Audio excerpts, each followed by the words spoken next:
Што планира опозицијата со администрацијата?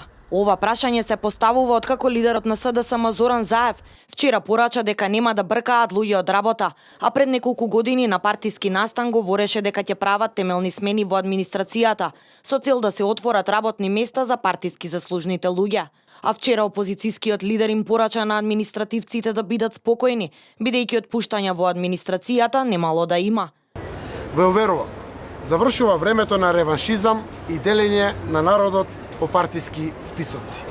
Работното место не смее да зависи и нема да зависи од тоа дали сте член на партија, дали сте се појавиле на митинг или дали сте ставиле лайк на Facebook.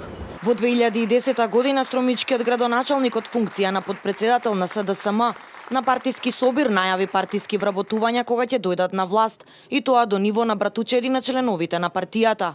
Заев, кој сега порачува дека работното место не смее да зависи од тоа дали сте член на партија, тогаш тврдеше дека СДСМ ќе вработува своји луѓе за сметка на оние вработени додека на власт била ВМРО ДПМН.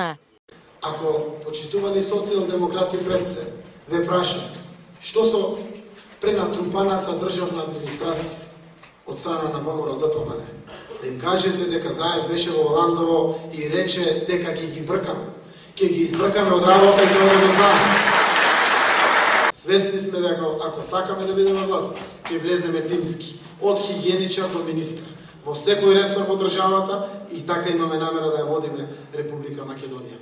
Да им кажете исто така, беше Заев, апсениот Заев. Живи луѓе има да јавиме после.